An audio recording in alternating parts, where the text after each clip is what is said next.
Chapter 693, 53rd Order Enemies.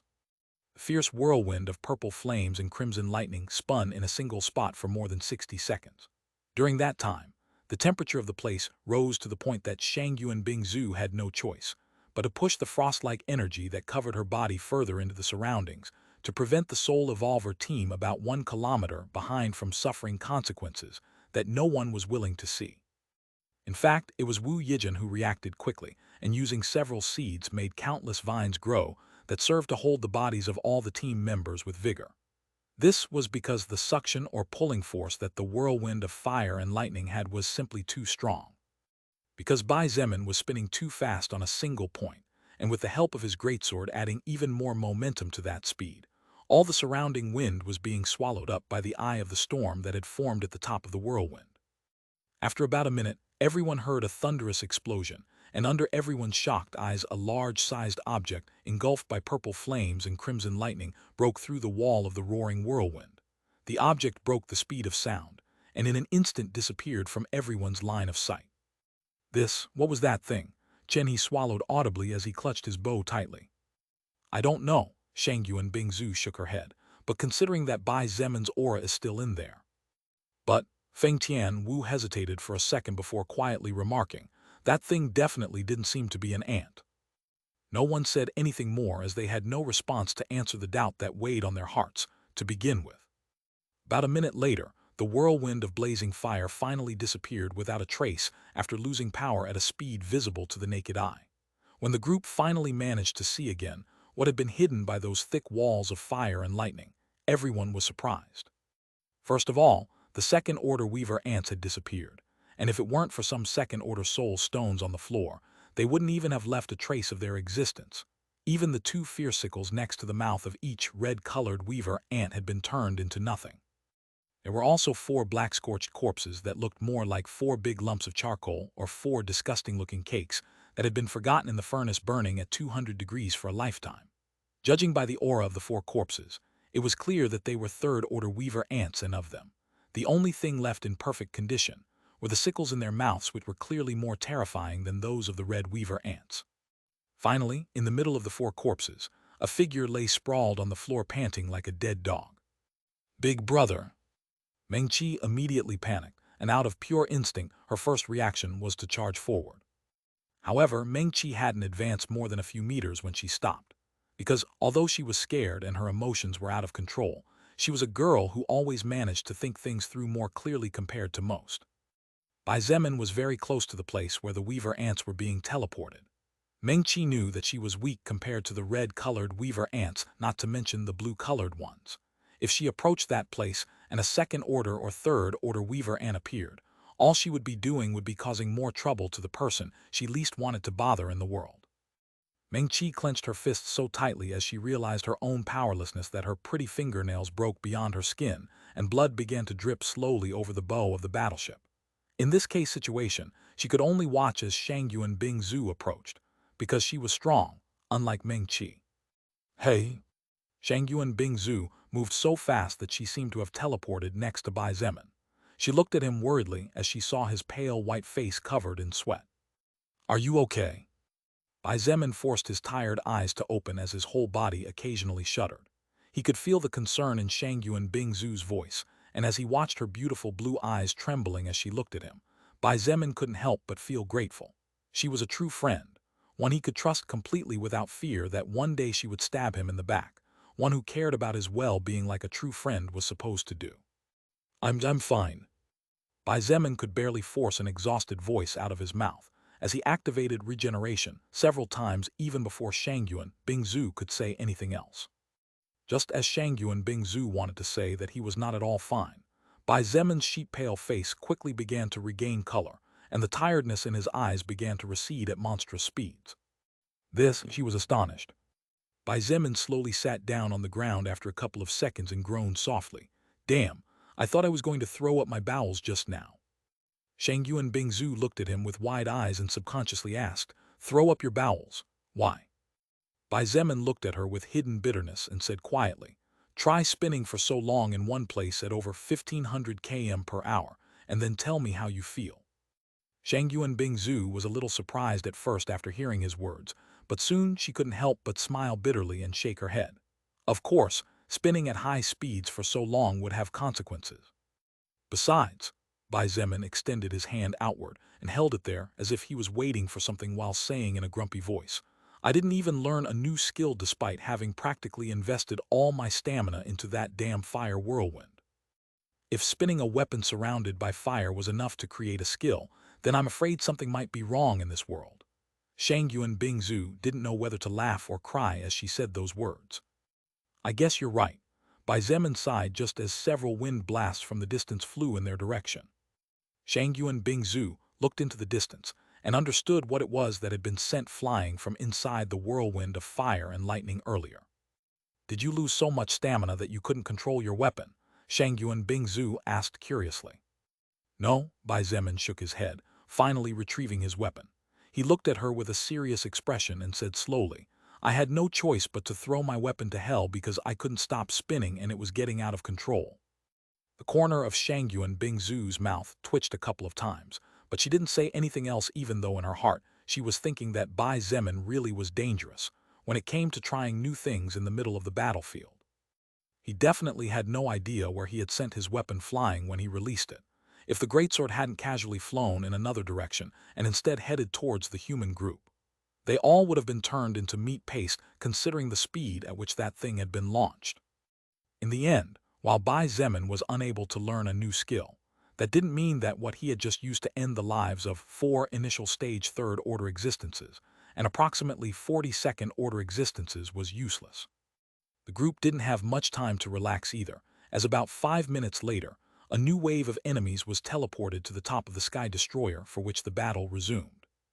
Xia activated her skill Wolfpack, and everyone present immediately received a huge boost thanks to Bai Zemin's monstrously high stats. Even Shang Yuan Bingzu became more powerful and lethal. Under Xia's guidance, everyone except Bai Zemin and Shang Yuan Bingzu fought to the death against the 20-plus second-order Weaver ants. Although the enemy was superior in numbers, Xia could easily take on several second-order existences at the same time, so without any problem, she took approximately 10 red-colored Weaver ants for herself. As for the rest, except for Chen He who after evolving to the second order could fight several at the same time thanks to his agile movements, and for Nangong Lingxin, whose defensive capability was high enough to withstand the assault of even 2 second-order Weaver ants, all the others were fighting against a single second-order Weaver ant. Some of them had no choice but to join hands to fight against one. The second-order Weaver ants had too much strength. A single slip-up could result in the death of any of them, and that was precisely what they wanted to avoid. That was why they fought as safely as possible on this kind of battlefield. Explosions resulting from terrifying physical and magical attacks rumbled within the Great Hall, however. The battleship that had become a huge combat ring did not even flinch, as the several magical runes absorbed the damage resulting from each collision. The battlefield of second-order existences was undoubtedly terrifying considering that each second-order existence possessed more than enough power to cause an amount of destruction to be taken into account. However, the battlefield over 2,000 meters distance was even more terrifying. Boo-yoo-oo-oo-um. Boo-yoo-oo-oo-um. Rumble. The explosions came and went non-stop. The atmosphere rumbled relentlessly. The wind stirred fiercely and became violent. Although it was a battlefield involving far fewer existences in comparison, this battlefield was one where beings with the power to destroy everything for tens of kilometers with a single attack were fiercely fighting, with the intention of taking each other's lives. Bai Zemin and Shang Yuan Bingzu were synchronized in such a way that they looked like companions that had been fighting together for a lifetime. The way she restrained, limited, and caused constant wounds that did not close easily suited his fighting style perfectly, crushing anything that got in the way. Shang Yuan Bingzu was like a beautiful butterfly fluttering on the battlefield and looked gorgeous even as blood flew everywhere.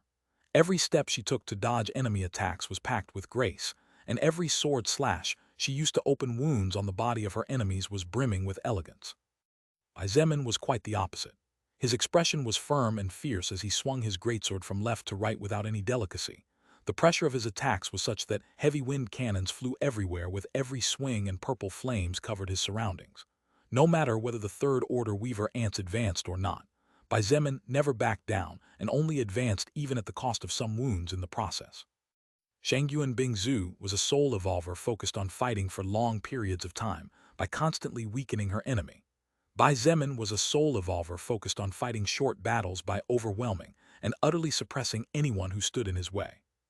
After approximately 2 hours of combat, the human group was tired, exhausted after having fought to the max against enemies that could not be underestimated. During those 2 hours, more than 500 second-order Weaver ants lost their lives.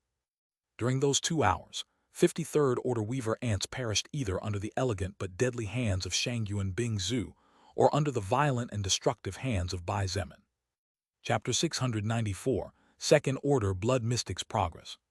Chapter 694, Second Order Blood Mystics Progress. After 2 hours of exhaustive combat, the human group composed of second-order soul evolvers or first-order soul evolvers with qualities that made them unique existences finally managed to take a deep breath and let themselves fall on their butts to rest. They had been tense for more than 10 minutes waiting for a new teleport of a new wave of second-order and third-order enemies, but fortunately for them, it didn't happen. Although for some reason the Weaver ants were not arriving altogether, it was clear that after fighting and killing approximately 500 second-order existences, each and every one of them was exhausted. Even with the skill wolf pack of Ziya, mental exhaustion was not something that could be avoided. In fact, except for Wu Yijun and Meng Qi, who had remained in the back at all times as neither of them possessed the power to participate in this kind of battle yet, everyone else had received injuries of varying magnitudes. Feng Tianwu made a grimace of pain as she slowly let her tired body slump down using the railing of the battleship for support. She had a fairly deep cut in the abdomen area, and even though the leather armor she was wearing mitigated some of the damage, the edge of the second-order Weaver ant sickle was truly frightful. "Tianwu, are you okay?" Feng Hong asked in a soft voice as he slowly sat down next to his daughter, wincing in the process but avoiding making any sound. His entire body was covered in blood that had dried up due to the power of his fire-type skills. Feng Tianwu wanted to complain a lot, but as she looked at the surroundings and saw that everyone was struggling in their own way against the pain caused by injuries and exhaustion, she simply gritted her teeth and said in a low voice, "I'm fine. This kind of injury is not a big deal." Feng Hong looked at her for a few seconds, and a glint of pride flashed in his eyes. He knew his daughter better than anyone else and had watched her grow up. Feng Hong was aware that in her entire journey up to this stage, the number of times Feng Tianwu had been injured in combat was negligibly small, and from a certain point of view, it could be said that the injury she had on her abdomen right now was one of the most serious she had experienced to date. Ever since the soul record appeared on Earth and changed the human body from deep within, Feng Tianwu turned out to possess a terrifying talent for magic. Even Feng Hong, who was currently of a higher level compared to her, had no confidence in defeating her in real combat. This was because Feng Tianwu was an existence with 3 times more magic and mana compared to a normal soul evolver from the very beginning, and was now the possessor of a unique class that only belonged to her and no one else. "You've changed a bit," Feng Hong said quietly as he closed his eyes and sighed. "Me? I've changed." Feng Tianwu looked at him with a raised eyebrow as she used her palm to cover her abdomen lightly. "You have become more mature at a certain point. 2 weeks ago, my dear daughter would definitely have been furious to suffer this kind of injury." Feng Hong slowly opened his eyes, and while looking at the 2 people more than 1,000 meters distance away, he said with a sigh, "My daughter from 2 weeks ago wouldn't even be willing to share a place with other people. But look at you now." "Talent?" Feng Tianwu couldn't help but shook her head at her father's words. She used to believe that she had been chosen by the gods. All the enemies that crossed her path were turned into ashes before they even got close enough to her. But now, Feng Tianwu looked at the handsome black-haired young man who still stood firmly in the distance with a giant sword in each hand. Her eyes shifted to the white-haired immortal beauty, who was chatting about something with the young man while holding 2 white swords due to the effect of some skill. "In front of truly talented people, I am no more than a red-colored weaver ant," Feng Tianwu said in a flat voice. She looked at Chen He, Nangong Lingxin, Kai Jingyi, Zhang Du, Liang Jing, Zheng Yun, Teng Hua. "I realize that there are many more in this world capable of matching and even surpassing me. What is there to be proud of then?" Feng Hong looked at the people next to them as well and nodded. Before coming to this expedition, even Feng Hong himself was proud and somewhat arrogant. After all, he had the strength to back it up. However, now that he had fought alongside a team composed of only people who were genuinely strong, he realized that at the end of the day, his pride and slight arrogance didn't really make much sense. "I'm really glad to have met Leader Bai." Feng Hong sighed and slowly closed his eyes as he whispered softly, "I have learned many things from a young man even though I am this old. Really, life and fate are interesting and mysterious matters." In the distance, Bai Zemin and Shangyuan Bingzu were trying to figure out how to get into the battleship with Meng Qi's help. Bai Zemin's body had several wounds, and his new armor had several cuts here and there. Due to his practically suicidal fighting style in which his only goal was to crush the enemy in the shortest amount of time possible, even at the cost of suffering himself, it was simply impossible to come out of so many fights against third-order existences completely unscathed. However, these kinds of injuries were easily ignored. The current Bai Zemin was an existence whose physical defense was so high that even if a shell bullet fired by a war tank 50 meters distance away hit him full-on, he would definitely not suffer more than lower-grade damage in the worst-case scenario. As for Shangyuan Bingzu, she was in perfect condition except that her face was slightly pale due to the consumption of mana and stamina. During the entire previous battle, she mainly acted as a support, and only on rare occasions did she step forward to take the life of a blue-colored weaver ant taking the opportunity. Unique time mission has been activated. You must complete the following conditions within 1 year from now on. Time remaining, 10 months, 12 days, 21 hours. Kill second-order existence single-handedly using blood manipulation, 2000/2000. Evolves blood manipulation to third order, incomplete. Kill third-order existence single-handedly, 37/100. Third-order soul stone, 8/10. Get control over China, incomplete. You will not be able to advance to Blood Mystic if you do not complete the unique time mission within the set time limit, and you will be able to choose another job at that time. Bai Zemin checked his progress on his class mission, while Shangyuan Bingzu protected Meng Qi, as the latter carefully studied the runes of the small white magic circle on the floor. He had really accomplished a lot in just under 2 months.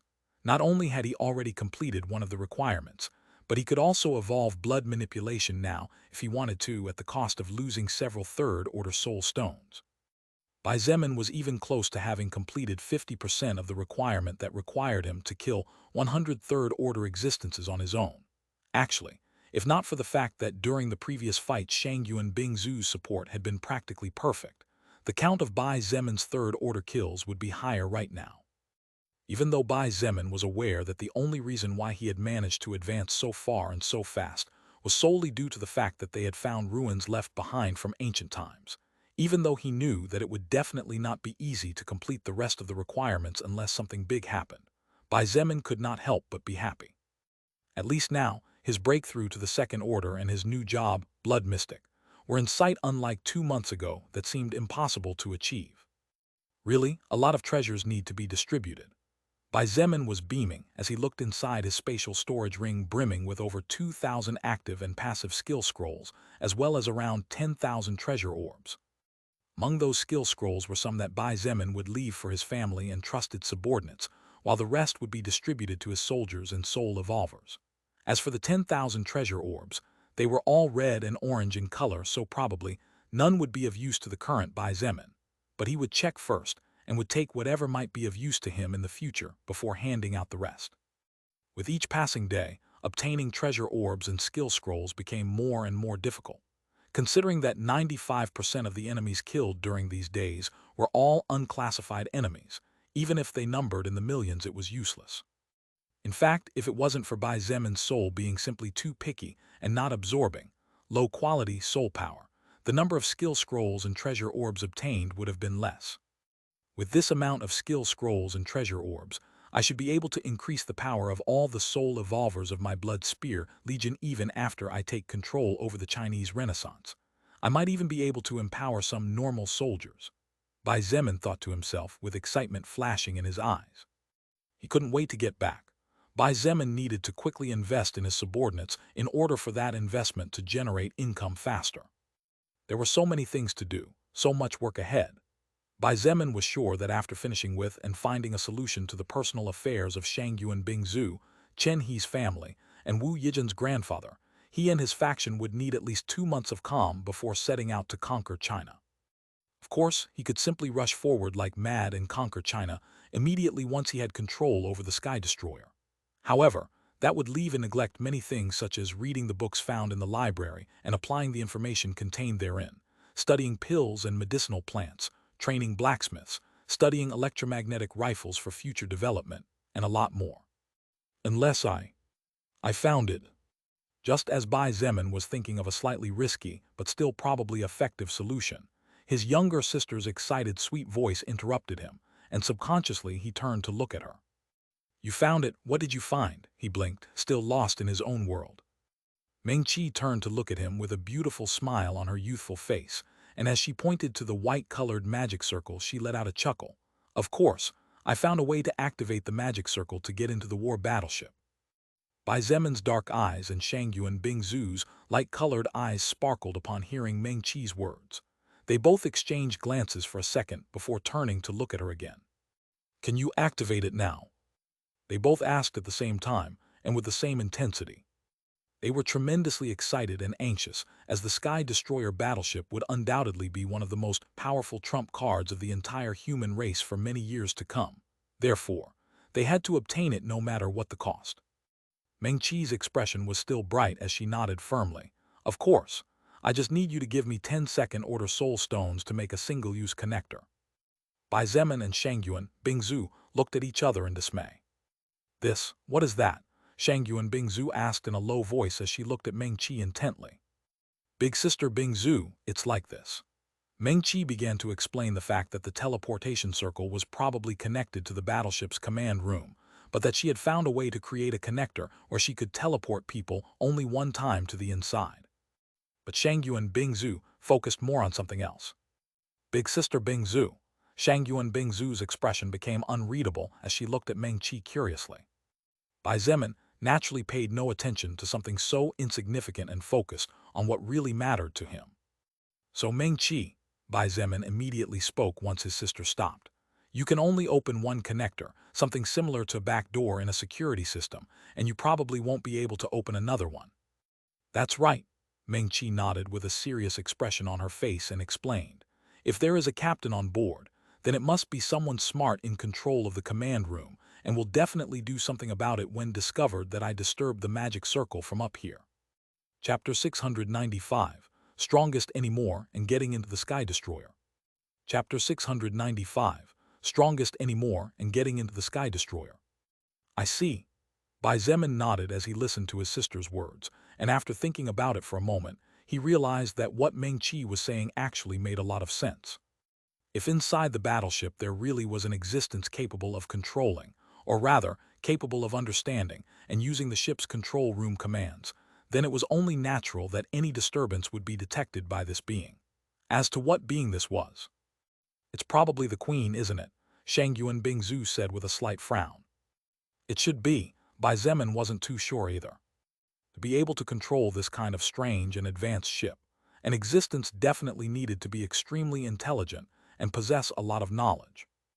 Even Bai Zemin, with his special forces soldier skill, that granted him colossal amounts of information and knowledge of the best soldiers that existed, was not 100% sure he could control this Sky Destroyer. After all, in the knowledge Bai Zemin obtained from the special forces soldier skill, there was not really any information of magic circles. If the Queen of the Weaver Ants really had control over the magic circles and weapons of the battleship, it would really be problematic. But if the captain on board really is the Ant Queen, then why hasn't it fired any of the weapons yet? Shangyuan Bingzu sensed that something was wrong and couldn't help but pointed out as she looked at Bai Zemin, hoping that he could answer her question. Unfortunately, Bai Zemin shook his head without saying a word. He had no idea what was going on either, and just like Shangyuan Bingzu, his mind was blank. "Besides, Big Brother," Meng-Chi interrupted again, and while looking at the white-colored magic circle added, "I'm afraid this teleportation can only be used by 6 people at most. The rest will have to wait outside." Bai Zemin and Shangyuan Bingzu frowned tightly as they heard Meng-Chi's words. If only 5 people could be teleported inside the battleship, and the rest had to stay behind, then the level of danger would increase tremendously. This was especially true for the people left outside the battleship, since in theory, The 5 strongest would be the ones who would take the risk of entering the Sky Destroyer to face the unknown enemy.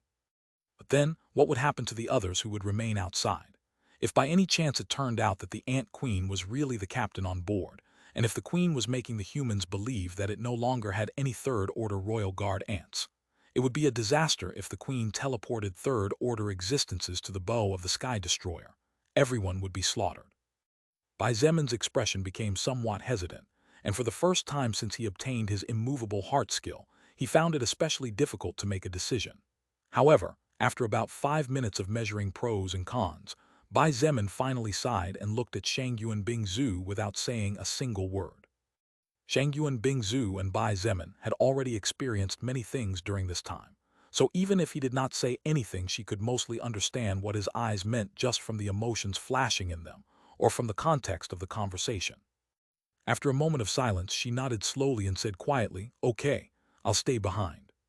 "Sorry," Bai Zemin nodded with a slight smile and said in an easy voice, "Actually, I was thinking of letting you go in there since the current you is stronger than me, and fighting in close places will be hell for me." Shangyuan Bingzu's pupils trembled for a moment when she heard Bai Zemin's words. You don't need to pretend," Bai Zemin chuckled and pointed out. "Bingzu, except for pure destructive force and ability to inflict massive amounts of damage in a single attack, the current you should have a minimum of 2,000 points in every stat, shouldn't you?" Shangyuan Bingzu just looked him in the eyes, not saying any words but somehow confirming Bai Zemin's words. Was currently level 85, and had slaughtered several third-order existences and many second-order existences whose levels were higher than her. The amount of stats Shangyuan Bingzu had was not much compared to what she could have obtained, however. Her soul power had become tremendously pure, and while it was true that the number of stats she had obtained was less than what she should have if she had not focused on purity, her current stats were indeed something that Bai Zemin could not compare to. "Actually, I noticed this a long time ago, but since you didn't say anything then, I didn't point it out either." Bai Zemin looked at her with a faint smile and asked in a gentle voice, "Why are you hiding your strength? Do you think you will hurt my pride?" Shangyuan Bingzu bit her lower lip and did not dare to look him in the eyes. She, who was usually cold as ice and paid no attention to anyone, now felt like a little girl being found out by her parents after doing something wrong. Bai Zemin couldn't help but laugh out loud and subconsciously patted her on the head gently as he said in a cheerful voice, "Silly, why would I feel bad about the fact that my best friend is stronger than me? I trust you with all my heart. I know you won't hit me in the back. The stronger you are, the happier I'll be too. So you don't need to pretend anymore. Break free completely and crush everything that stands in our way ahead of us." Bai Zemin was a proud man by nature, and his highest goal was to become an invincible existence, an existence in which not even the soul record could intervene. Only then could he feel at ease. In theory, he should feel extremely uncomfortable now that he knew that Shangyuan Bingzu was undoubtedly more powerful than him in 95% of aspects. However, he did not feel that way at all and in fact felt really happy for her. Even though Shangyuan Bingzu was not under the effect of the Lord subclass, Bai Zemin was 200% sure that even if at some point in his life he was betrayed by the entire universe, Shangyuan Bingzu would be one of the few existences next to Lilith and his family that would definitely not hit him when he was down. His instincts and senses told him that Shangyuan Bingzu would rather stab herself in the heart than hurt him. She looked into his eyes and for some reason felt the urge to want to cry, as well as to want to hug him. However, Shangyuan Bingzu was not Wu Yijun. She had spent her entire life learning and mastering the art of controlling or suppressing her emotions under a calm expression. Therefore, even though her expression was not perfectly indifferent in front of Bai Zemin, as a consequence of everything they had been through together in this short period of time, as well as an effect of her unique skill, Spirit of Ice, Shangyuan Bingzu did not throw herself into his arms like a little girl. "Okay," she nodded and took a deep breath before saying in a firmer voice, "In that case, I'll stop holding back." Bai Zemin nodded with a slight smile, and without any idea how she felt or what her thoughts were. He chuckled and pointed out, "Now we will be able to control China way faster than before. With you leading an army in one direction and me leading an army in another, even without the Sky Destroyer, we should be able to gather the entire living population of the country in a few months." Shangyuan Bingzu could not stop a bitter smile from appearing on her face as a flash of sadness shone in her blue eyes for a split second before fading away. Bai Zemin's words marked one of the reasons why Shangyuan Bingzu had been holding back a great deal of her real strength all this time. Besides not wanting Bai Zemin to feel uncomfortable with his pride being hurt, or for him to subconsciously raising his guard against her, another reason Shangyu and Bingzu had wanted to keep a low profile was because she knew that if she revealed her real strength now, it would mean that she and Bai Zemin would probably be separated for months. After all, there was no point in keeping two soul evolvers with supreme power in the same army, at least not when time was crucial. Possibly noticing the complicated emotions of the young beauty in front of him, Bai Zemin added, "Well, we'll talk about this matter later. For now, we'd better get moving." "Yes," Shangyu and Bingzu nodded, trying to calm her fluttering heart. Mengqi had been listening to the two's conversation silently all this time, and her expression hadn't changed at all. She simply looked at Shangyu and Bingzu for a moment, and a strange flash sparkled in her eyes before she looked at Bai Zemin again. "Big brother, can you give me the soul stones? It will take me a few minutes to do it." "Oh, I forgot for a second." Bai Zemin facepalmed and immediately took out the amount of second-order soul stones that Mengqi had asked for earlier. 10 second-order soul stones, isn't it?" "Yup." Mengqi took the small glowing rocks and immediately knelt down on the floor to start working. It was as if for her to have 10 second-order soul stones in her hands was no big deal, even though it was actually more than what the entire Chinese Renaissance faction could currently take out. Mengqi was muttering words in a language that neither Bai Zemin nor Shangyu and Bingzu could understand, and under the effect of those words and the impetus of her mana, the second-order soul stones gradually released a strange multicolored light. Multicolored light which under Mengqi's magic fingers turned into small runes that blended with the runes of the white-colored magic circle before her. Bai Zemin tried to learn something while looking at his younger sister, but not even a minute later, he gave up. While Mengqi worked on the magic circle and Shangyu and Bingzu protected her with a serious expression and cold eyes, Bai Zemin approached the group resting in the distance with the intention of choosing 5 people to accompany him. However, seeing that almost all of them were in miserable conditions, Bai Zemin was a little tongue-tied. Ziya approached him and asked in a sweet voice, "Leader, do you need anything?" She was completely unharmed and energetic at this moment. She had been the only one who did not suffer any injuries while they were facing the red-colored second-order weaver ants. Bai Zemin looked at her with weird eyes. He was still finding it difficult to adapt to Ziya's change of attitude towards him. After chatting a bit with the people in front of him, Bai Zemin finally identified those who, despite their injuries, could still fight without practically losing any power as long as they had willpower. Minutes later, Mengqi and Shangyu and Bingzu returned. "Done?" Bai Zemin asked with a serious expression. "It's done, big brother."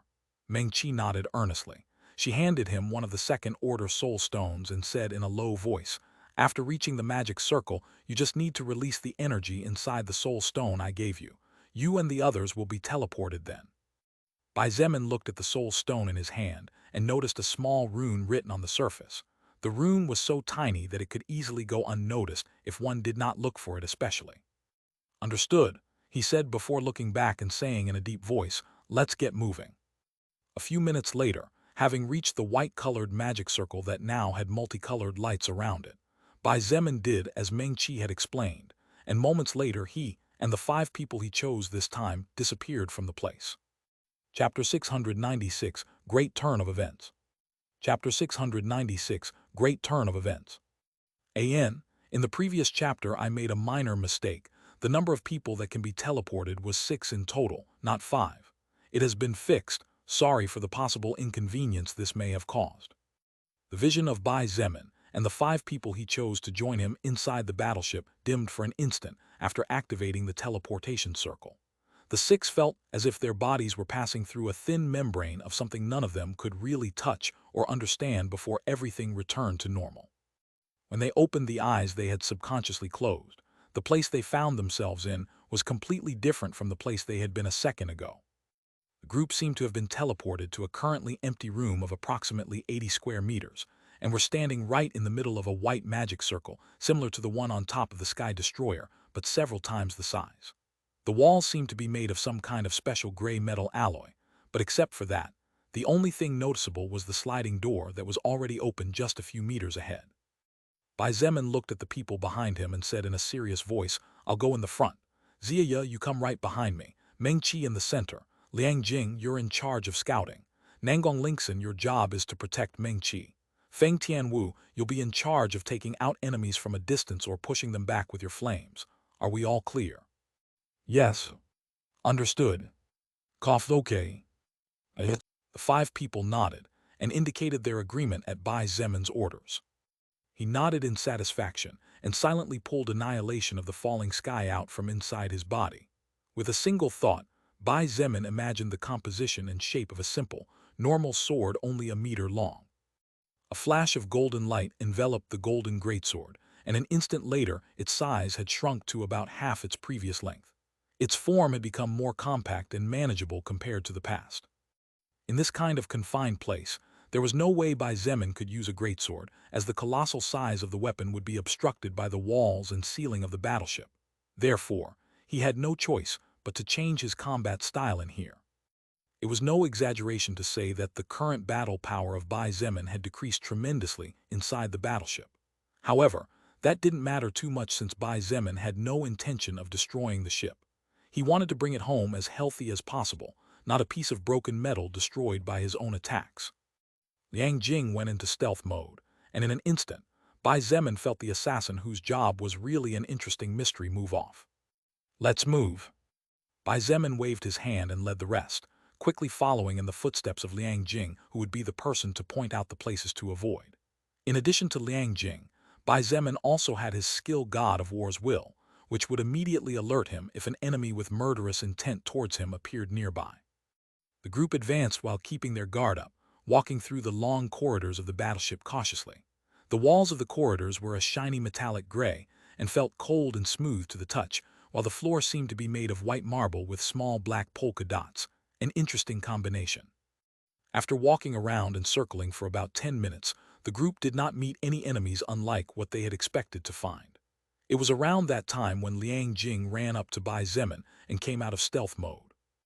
Leader. The man who, despite being a second-order existence, looked to be as old and skinny as a walking skeleton, staggered as he coughed and walked towards the group. Liang Jing, what did you discover?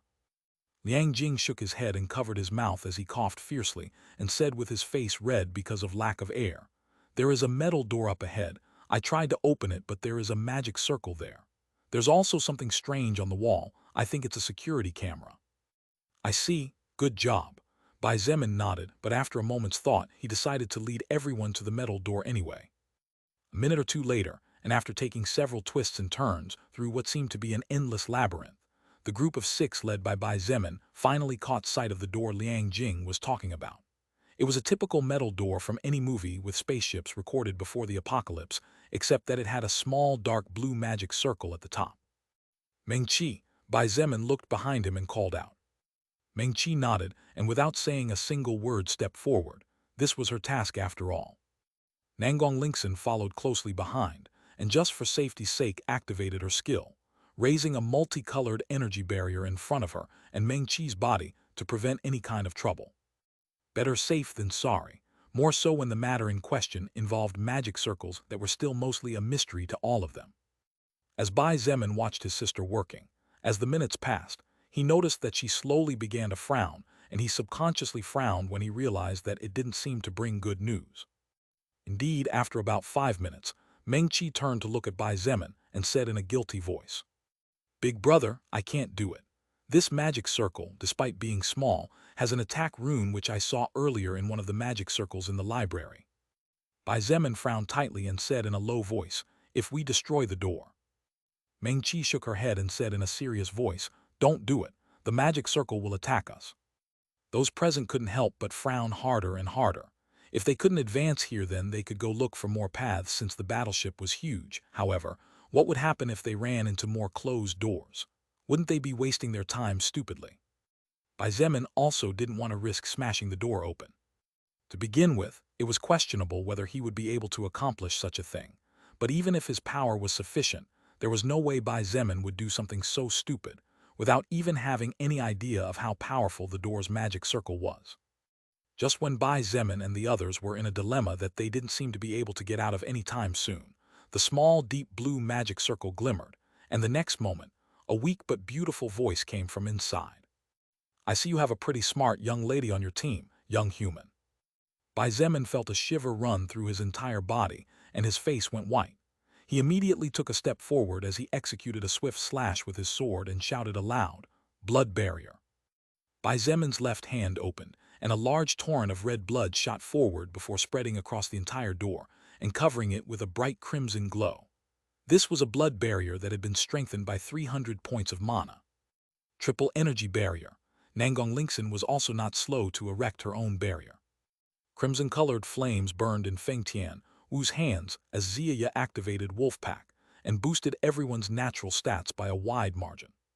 Everyone looked towards the door that was now isolated by two powerful barriers, as if they were about to face a mighty enemy, apprehensive that something bad might happen in this environment unfamiliar to them. A weak chuckle followed by the sound of someone coughing sounded beyond the two barriers. The glow of the magic circle was no longer visible, but the sound still rang out from the walls. There is no need to be so vigilant. If I had wanted to harm you, there would be no need to alert you with my voice, right? Hearing the other party's words clearly belonging to a woman, everyone looked at each other in consternation. It was true that if someone wanted to cause harm to another existence, they wouldn't alert the target stupidly and would take advantage of the surprise factor, and so the words of whoever was speaking made a lot of sense. However, it wasn't as if they could trust anyone unwary, was it? Much less considering that an hour ago they had been fighting to the death against enemies coming out of this very battleship. After thinking about it for a moment, Bai Zemin decided to try to communicate with the other side. Still, he did not let his guard down, nor did he immediately withdraw the blood barrier he had erected. He gestured to Meng Qi, telling her to retreat to the back of the group together with Feng Tian Wu and Liang Jing. Was only then did he feel a little more at ease. He looked in the direction of the door and said in a deep voice, "You are the queen of the weaver ants, aren't you?" Bai Zemin's words, rather than a question, sounded like an affirmation. Indeed, the reply from the other side was something that, in reality, everyone already knew in their hearts. "Let's just say I'm the queen of the weaver ants for now, but within the next 60 minutes I won't be anymore." Bai Zemin frowned like the rest of them at the sound of the Ant Queen's voice. Not only did the Ant Queen's words suggest something, but the tone of her voice seemed to be proof of what she was suggesting. "Young one of the human race, how about we have a talk?" The Ant Queen's voice rang out again after several seconds of silence, making a proposal that no one expected. "Talk?" Bai Zemin repeated in surprise. He had come here with the intention of fighting to the death against whatever was inside the battleship in order to claim the reward that rightfully belonged to him, as well as the treasures that the king of the former Kang kingdom himself gave him before he departed forever. Now that the party that should be his enemy was proposing to have a chat over tea, Bai Zemin was naturally surprised beyond words. "Right, a conversation." The Ant Queen's voice sounded again, sweet but increasingly weak. "Since we both have enough intelligence, I think we can have a good talk before deciding what to do next. Of course, if you want to fight, then we can do it that way as well. But I'm afraid that regardless of whether you come out the winner or not, the losses you will suffer will not only be the near-total destruction of the Sky Destroyer." The Ant Queen's words, despite sounding like a threat, were not. Bai Zemin could tell from the tone of voice the other side was using that, rather than a threat, what the Ant Queen was saying was simply the natural logic and inevitable future of the events in case a battle between the two sides broke out here. Bai Zemin was sure that the other party was at the very least a mid-level, possibly peak third-order existence. If he were to fight such a being, Bai Zemin would have to give his 100%, and the Sky Destroyer would probably be at least 60–70% destroyed. Moreover, as the Ant Queen had just pointed out, in this place where there was no room to run, and where the shockwaves could travel farther due to the corridors, the weaker existences had a high chance of perishing. Seeing that the other side did not answer right away, as if thinking her proposal over seriously, the Ant Queen spoke again. "I will be waiting for you in the command room. I will open all the doors that will bring you here and turn on the screens in every corner where you can see a map of the battleship." The Ant Queen's words had barely fallen when Bai Zemin and the others heard the sound of something sliding, probably the door opening. "Young warrior of the human race, I have only 58 minutes left to talk with you. I hope you can make a decision soon." The Ant Queen's words had barely fallen when the fluctuation of mana and magic coming from the magic circle on the door stopped being felt in the surroundings. It was clear that the Ant Queen had cut off communication now, and it was solely up to Bai Zemin to decide what to do next. In addition, from the Queen Ant's somewhat intricate tone of voice, there seemed to be a story to listen to. Chapter 697, Feng Tianwu's interest and Meng Qi's sympathy. Chapter 697, Feng Tianwu's interest and Meng Qi's sympathy. In the end, after considering it for a few minutes and asking the opinion of others, Bai Zemin managed to come to the final conclusion that there really wasn't much to think about even though there were many things to consider, which was quite ironic from his point of view. While it was true that Bai Zemin needed to consider the high, if not inevitable near-total destruction of the Sky Destroyer, if a battle between powerful existences broke out in its interior, as well as the fact that the safety of his subordinates and his sister could not be guaranteed in such circumstances, the reality was that the highest chances of them surviving and the Sky Destroyer being unharmed would only happen in case the war could be avoided. As the Queen of the Weaver Ants had pointed out at the beginning, if she really wanted to harm them, then there was no need for her to alert them with her presence. Of course, Bai Zemin and the others also could not discount the fact that perhaps the Ant Queen could not use the attack function of the magic circle despite being in the command room, or that perhaps there were other kinds of reasons, which was why none of them were actually willing to let their guard down any more than necessary to try to find a friendly solution. It will be difficult. Bai Zemin sighed softly and pointed out, I doubt the Queen of the Weaver Ants wants to give up on control of the battleship, and I won't give up easily either. Something that Bai Zemin did not mention, but that everyone knew in their hearts, was the fact that they had slaughtered millions and millions of weaver ants. If they counted the number of eggs destroyed and larvae killed, then that number could even multiply without a problem. Unless the Queen of the Weaver Ants was sick in the head or was a reincarnated saint of goodness, neither Bai Zemin nor anyone else believed that she could forgive them just because. It made no sense at all. Leader, what do we do now?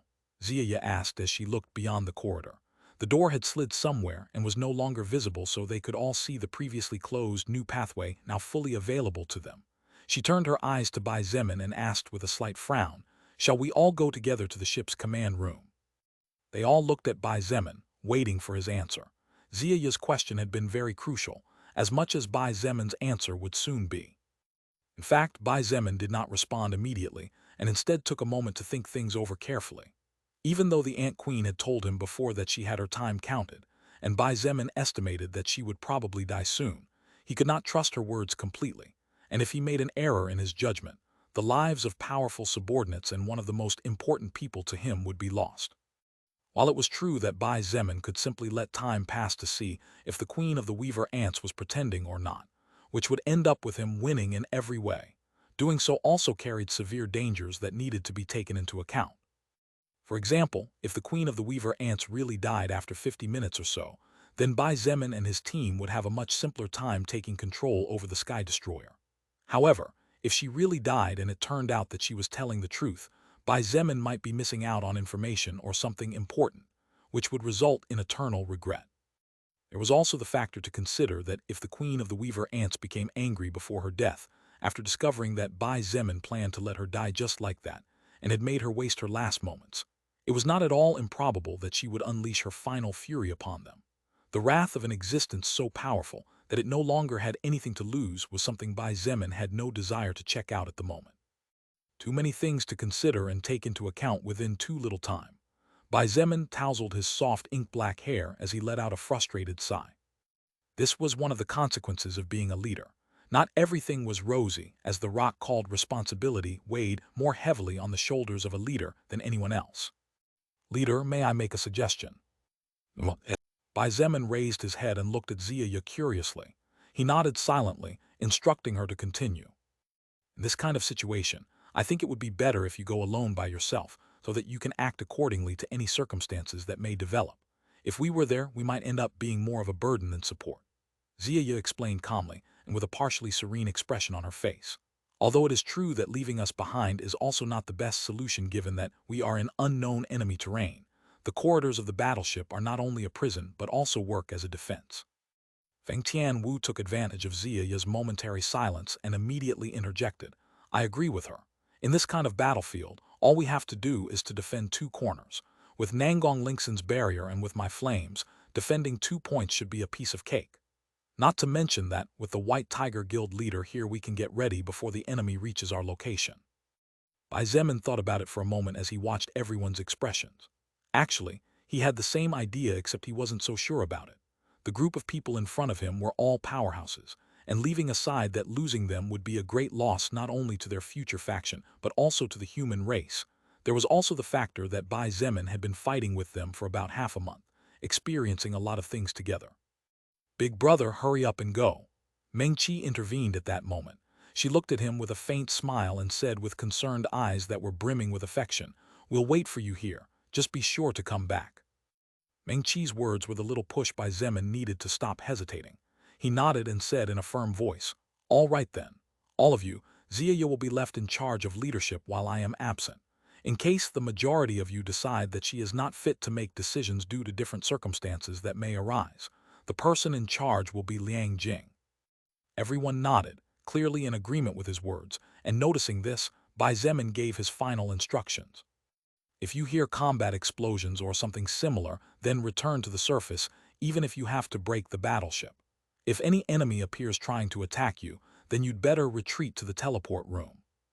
Big brother, be careful," Meng Qi emphasized.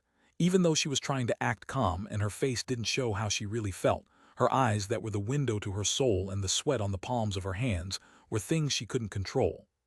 "Don't worry," Bai Zemin moved forward and stroked her hair with a smile. "I'll be back before 60 minutes have passed." After saying those words, Bai Zemin nodded towards the rest, and without saying or waiting for any words, he became a blur that in just an instant disappeared from everyone's line of sight. After Bai Zemin disappeared beyond the corridor, leaving behind nothing but a rush of wind with his scent that was soon swept and scattered throughout the corridors of the battleship, Meng Qi finally sighed and rested her back against the metal alloy wall.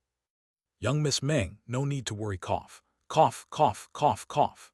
Liang Jing smiled in between his usual coughing attack, and seeing Meng Qi's legs trembling weakly, he said in a kind voice, "Your big brother, our leader, is a really powerful man and a man of miracles. It will definitely be all right if he is the person who is personally involved." Meng Qi simply tried to force a smile but said nothing. When one person loved another very much, worrying was a normal thing, not to mention in this kind of mysterious and unknown circumstances. The group was silent for a few seconds as they all took their respective positions to prepare in case they were attacked. None of them had forgotten the situation they were in. However, one person seemed to have made some sort of decision after hesitating several times about doing so or not. "Excuse me, can I ask you a question?" Everyone turned in the direction of the voice, towards the back of the group. There, Feng Tianwu was looking at Meng Qi with a calm expression and composed eyes. Meng Qi looked at her, and her expression immediately turned bad. However, after remembering all the words her brother had said to her previously, Meng Qi took a deep breath and with great willpower managed to calm down. "What's wrong?" Meng Qi asked, indifferently looking at Feng Tianwu as if she was looking at a stranger, and not a person she teamed up with for about half a month to fight against millions of common enemies. Feng Tianwu had no apparent reaction before Meng Qi's indifferent voice and cold eyes. Her expression remained stoic, and her voice unchanged as she said in a clear and melodious voice, "It's a bit of a personal question." "A personal question?" Meng Qi frowned slightly and straightened her posture. "What is this all about so suddenly?" Feng Tianwu looked her in the eyes and said calmly, "It's about Bai, it's about team leader Bai, and about you." Meng Qi's expression changed slightly and a glimmer of caution flashed in her eyes. She looked at Feng Tianwu cautiously and said with a slight frown, "What do you want to know?" As everyone watched curiously from the side, Feng Tianwu took a few seconds to think carefully about her next words before pointing out her doubts. "From what I understand, the surname of the mother of the two of you is Yi. Of course, both of your father's surname is Bai, and thus our team leader's surname is also Bai. Feng Tianwu, stop beating around the bush and go where you want to go once and for all," Meng Qi remarked with irritation. Although Meng Qi was very mature even when she was only 17, one could not forget that at the end of the day she was still a young girl at the end of her teenage years. When it came to emotions that were particularly strong and that she did not need to hide, such as hatred or irritation, Meng Qi could not and did not try to control herself. Which is why in front of a person she still hated to the bone like Feng Tianwu, it was difficult to hide her emotions even if she wanted to do so. In the eyes of Meng Qi, the less interaction she had with a treacherous person like Feng Tianwu, the better. Feng Tianwu looked at her silently and blinked without saying anything at Meng Qi's little outburst. She didn't seem to realize that her calmness was also the reason for his irritation when she asked, still maintaining the same tone of voice as before. "Sorry if I offend you, but